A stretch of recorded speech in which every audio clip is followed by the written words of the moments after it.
And in the wintertime, we move some of these kennels inside to take care of the new litters. That's when we'll have a lot of work to do. But if you care as much about dogs as I do, you won't mind. Roy, are you sure about this? Are you sure you want to marry me? I wouldn't have asked you if I wasn't sure. You wait and see. You're going to have a wonderful life here, Judy. What about you? Are you going to be happy married to me? I've waited all my life for somebody like you, Judy. Somebody I could take care of, make a home for. I never felt this way before about anybody. That's why I'm worried, Roy. When a kid falls in love for the first time, it doesn't matter if he gets hurt. But you get hurt bad. How?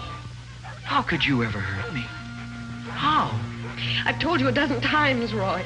I marry you because I'm sick and tired of living in cheap hotel rooms and working in burlesque shows and having two-bit chiselers put their paws on me. You know I don't really love you. I know you will someday. We're going to be the two happiest people in the whole world.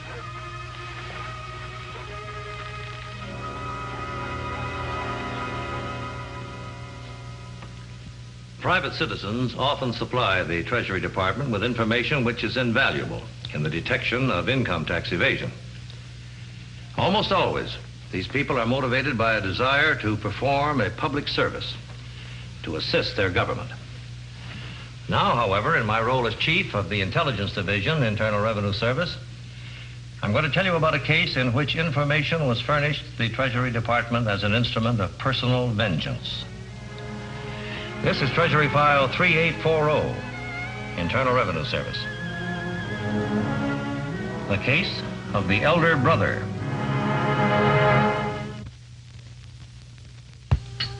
Judy? Jim? Here's to you. And here's to my big brother Roy and his pretty little bride-to-be. May they always live in peace and happiness. And raise thousands of pedigreed pups. You're drinking a little bit too much, ain't you, Jim? After all, you're going to be married in a couple of weeks. When a man waits 44 long years to get married, it's time to celebrate. Ain't that right, Judy?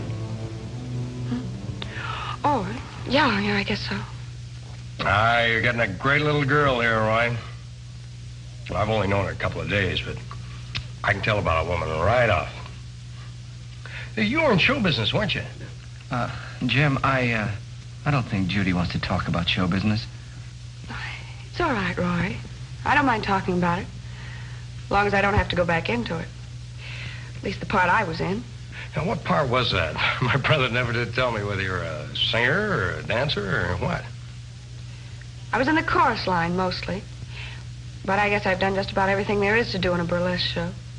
And now you gotta settle down and play Mother Hubbard to a kennel full of dogs? Oh, now, wait a minute, Jim. I know you don't care much about the kind of life I lead, but it's what Judy and I want. Isn't it, Judy? I told you it was, Roy. Well, what are you getting excited about? I never said there was anything wrong with leading a nice, quiet, decent life. Just ain't for me, that's all. There's a lot of things that ain't for you, Jim. It's just I don't want the kind of life you want, including your money. At least what I make fair and honest. Was that supposed to mean I don't? I didn't say that. Oh, well, that's what you mean, isn't it? Just because I make good money, I figure it must be crooked. I know you can't make your kind of money selling costume jewelry. Oh, you're real smart to figure that out. In fact, that's one of the smartest pieces of figuring you ever did in your whole flea-bitten life. Roy, I think you better take me home. I'm a little tired. All right, Judy. I'll take her. All right, go right past where she lives. I'll drive her home, Jim. What's the matter, Roy? Don't you trust your own brother? Don't you think Judy can take care of herself? It's all right, Roy. I'll see you tomorrow morning.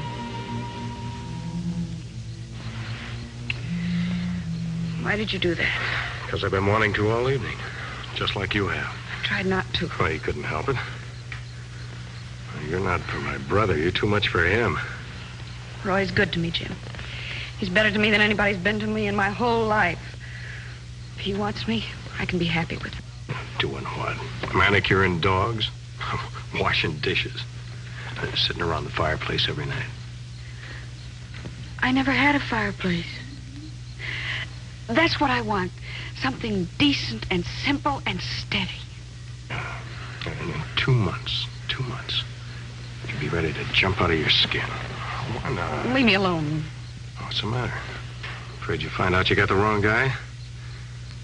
You know, I can be steady, too. If all you want's a fireplace. Will you stop? What are you trying to do? Roy's your own brother. What do you want from me, Jim? Well, who knows? Maybe I'd like to settle down for a while, too. Maybe I've been kicking around too much with the same kind of people you're fed up with. The grifters and the platinum blondes and the kind of women that just can't wait to get their hooks into your bankroll. Maybe I'd like a new deal, too. And Roy? Why should two people let one guy stand in their way? Jim.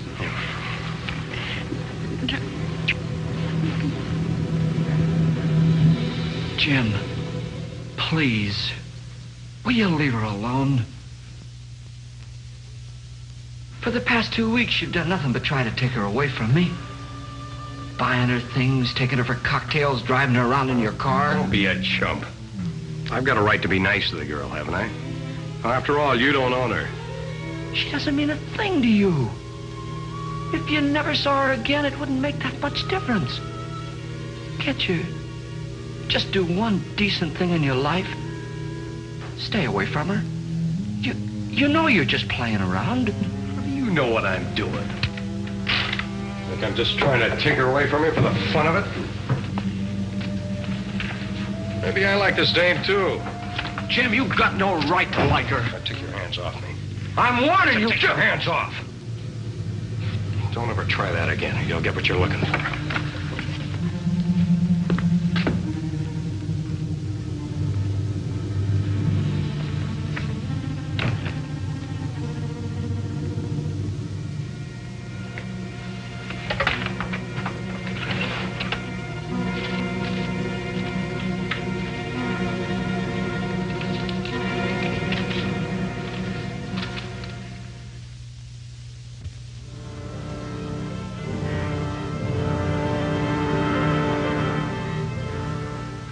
And although it seemed at first as if it might be just a letter from a crank, we did a preliminary check and found out that Roy Weber is a dog breeder who's been doing business in the same community for the past 25 years and has a good reputation. And he wants us to investigate his own brother's income tax returns. Apparently, they've had some sort of a disagreement, and this is Roy Weber's way of getting even.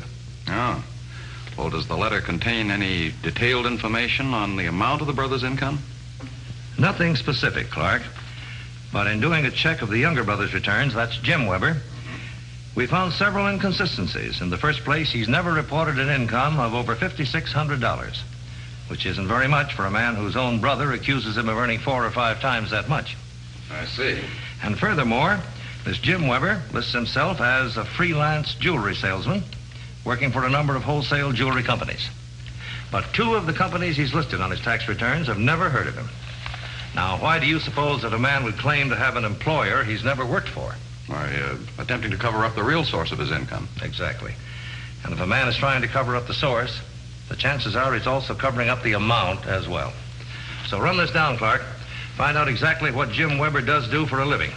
And if he's been making more than he's been reporting on his returns, let's get the whole story. Right, Chief.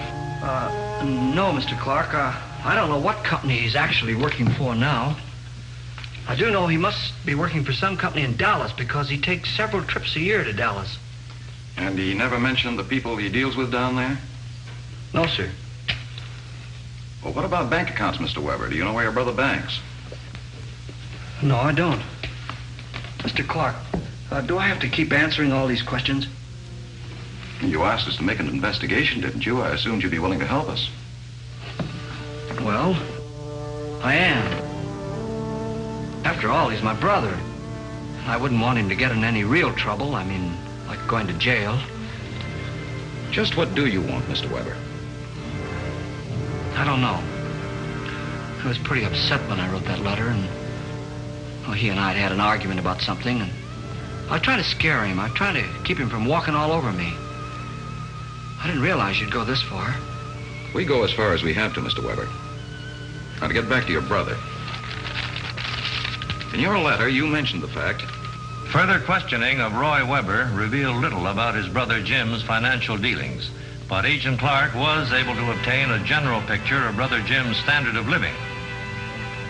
His rent was high, he drove an expensive car, and he spent a good deal of money on his clothes. However, the manner in which he earned this money was more or less of a mystery. Checking with acquaintances and storekeepers in the neighborhood in which Weber lived, Clark learned that Weber was known as a jewelry salesman, presumably for a company in Dallas, Texas. But in Dallas, his name was not known at the hotels where he might have registered, nor by department stores, buyers, and wholesale jewelers who might have purchased his wares. Judy, you're making a mistake.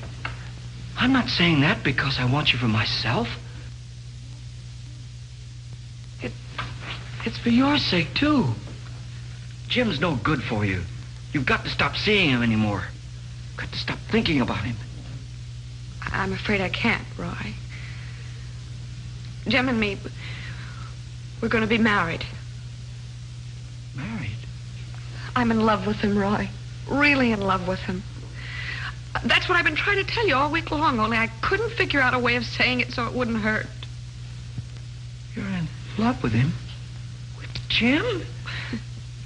That's the way I said it to myself when I realized what was happening to me.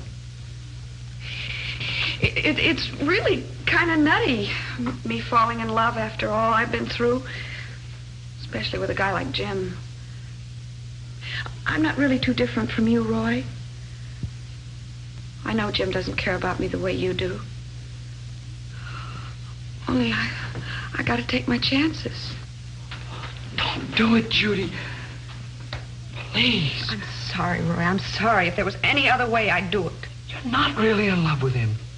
You're just falling for a lot of talk, a lot of fancy words, promises that he'll never keep. No, Roy. It's not like that at all. Well, then what is it? Well, Judy, I've got just as much money as he has. Maybe more. I've got all kinds of money. I never told you before because I didn't think that's what you wanted. No. I've got $86,000 hidden right there in a strong box under the floor. And it's all yours, every penny. If you'll just stay with me, if you'll just be my wife. I'm surprised at you, Roy. I thought you knew me better than that. Judy, look, don't you believe me? Don't you believe I've got it? I'll show it to you. No, Roy. I believe you. I only wish you could believe me.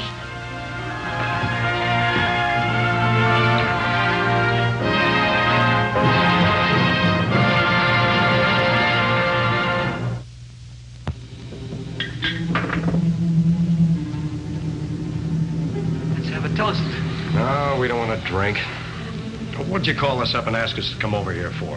Don't you know we're leaving for Dallas in a few minutes? Dallas? You going to Dallas on your honeymoon?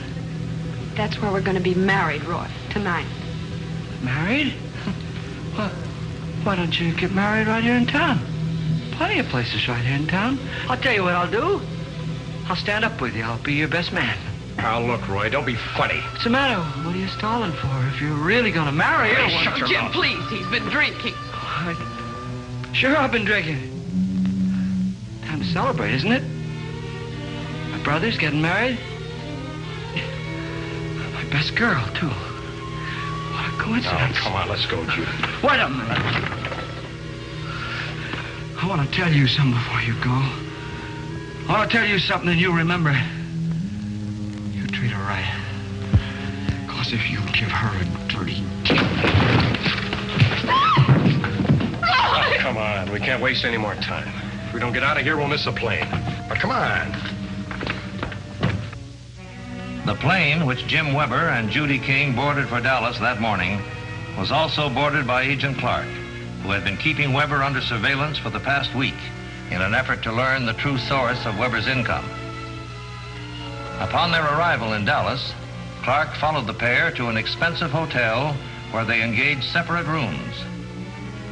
Clark questioned the desk clerk and found a possible answer to the mystery surrounding Weber's unaccountable disappearances upon arriving in Dallas on previous trips. Jim Weber had used a different name. In this case, Bud Regan. Since Weber had registered as Bud Regan several times before and was known to the desk clerk by this name, Clark began an immediate investigation of Mr. Bud Regan's financial activities. It was soon learned that Regan had 2 large accounts in local banks and was moderately well known as an oil prospector, a man who dabbled in speculative oil leases and was believed to have a substantial interest in a wildcat company known as the Dawson Oil Company. Without divulging the purpose of his investigation, Clark asked to see the company's books, and his request was immediately granted. You've had pretty good luck with your company, haven't you, Mr. Dawson? I see here that you've been pumping over 500,000 barrels of oil since you made your first strike. Yeah, we've been doing all right. We're going to do twice as good from now on. Just brought in 3 new wells up on Stony Ridge. It's going to mean a great big extra dividend for all the stockholders. That's fine. Who are your stockholders? Do you have a list of them here? Yeah, I guess I got a list of them. They ain't many to keep track of. Just me and my sister's boy, Reb, and my 2 original partners. Who are they? My partners? Yeah.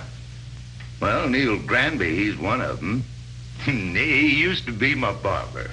He gave me $2,000 for a third interest and has paid him back over 100%. And the other? The other what? A partner. What's his name? Oh, Regan, Bud Regan. Now, he used to be a jewelry salesman. Come in with me for a flyer on my first one, and has paid him back, $250,000. I see. And you're certain that Bud Regan and Jim Weber are one and the same person? All right, Clark. Find out just how much money this Regan has been making. And when you have the evidence, we'll move for an indictment. I told you why.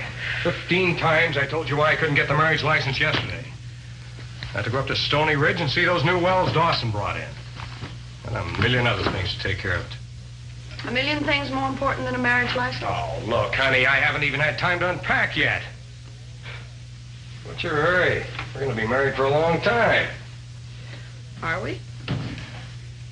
Well, if you're going to spend all your time nagging me about it, you get the license. Make all the arrangements yourself if you don't want to wait for me to do it. Is that the only reason you put it off, because you're too busy? What are you driving at? Because I like to know the truth about a couple of things. I'd like to know why everybody here knows you as Bud Regan instead of Jim Weber. What is all this anyway? Now, look, Judy. I ain't on the witness stand with you, and I ain't ever gonna be. That's why I figured we'd be able to hit it off together. Because you and me ain't exactly saints.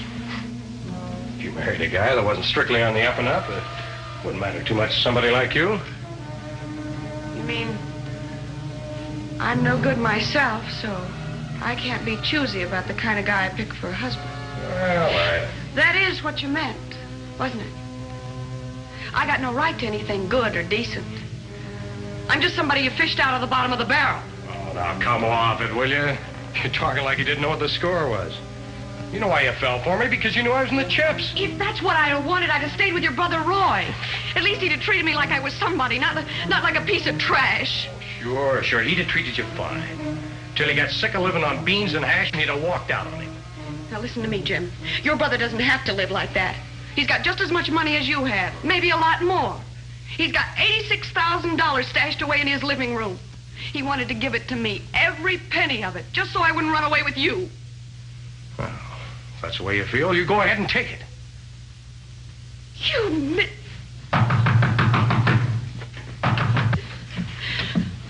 Excuse me.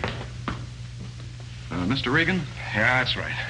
Well, my name is Clark, Internal Revenue Service. May I come in? What do you want? I want to talk to you about your income tax, Mr. Regan. Come on in. Thank you. Oh, what's this all about? I always pay my income tax. Under the name of Regan? We have no record of your ever having filed a return. Well, Regan isn't my right name, but I always file a return. My real name is Jim Weber. And as Jim Weber, you report your total earnings and pay taxes on them. That's right. Well, what about the money you make as Regan? Do you pay those taxes too? Who says I earn any money as Regan? I just come down here for my vacations. Is that all you have to say? Is that the only statement you care to make at this time? I spent the entire afternoon with the accountants of the Dawson Oil Company. Oh, wait a minute.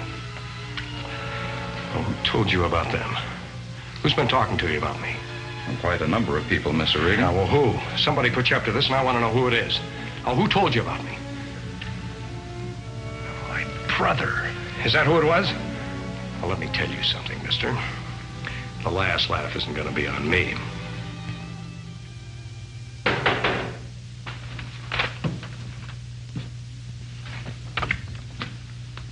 Judy, what are you doing here?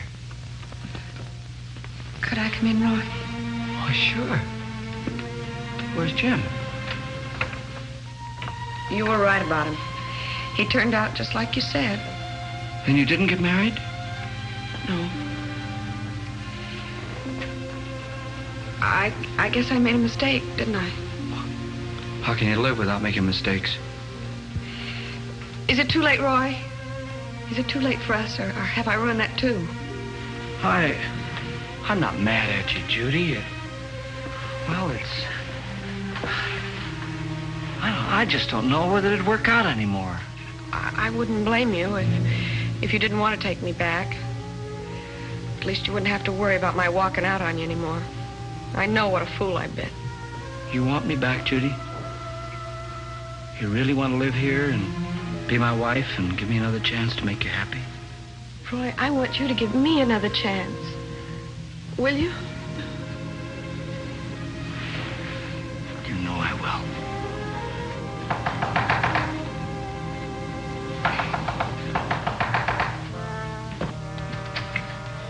Well, hello, Mr. Clark. You want to see me? How are you, Mr. Weber? Bet your life he wants to see you. Jim! Go ahead, Mr. Clark. Ask him about the money. What money? Money I invested for you in the Dawson Oil Company. What? Oh, come on. Quit stalling. You know how much money I made you on that oil deal? Over $200,000. This man from the Treasury Department thinks I got that money myself. He doesn't know you're the one that got all the profits. Not me. Your brother claims that he was merely your representative, Mr. Weber. That you're the one who owns a 1/3 interest in the Dawson Oil Company, and that you're the one who should have paid the taxes, not he. That's crazy. Oh, is it? Now, don't try to pull a fast one, Roy. You've still got a big chunk of that money, and you got it hidden right here in this room somewhere. Judy told me so. I'm sorry, honey. I didn't think it'd get you into any trouble. Now, come on. Get out that strong box, Roy. Show this man who's been getting the money from that oil company. It won't work, Jim. You're just trying to blame me for something you did yourself. Do you have money hidden here on the premises, Mr. Weber? Well, yes, I have some money. I always keep a little money on hand.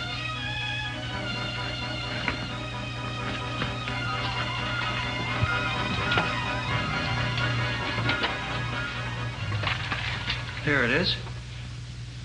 $150. You told Judy you had $86,000. Yes, I know I told her that. That's all I've got is $150. Here, it's all here. You can count it if you like. Mr. Weber, have you any more evidence to prove that you never made a profit on the Dawson Oil Company? Well, I could have been wrong about that strong box, but now, that doesn't mean I got the money myself. He's still the man you're looking for. Mr. Weber, I made this trip out here because you insisted that you were innocent. Now I suggest that you get in touch with your lawyer. Yeah, I'll do that little thing. Sorry to have troubled you, sir. It's all right.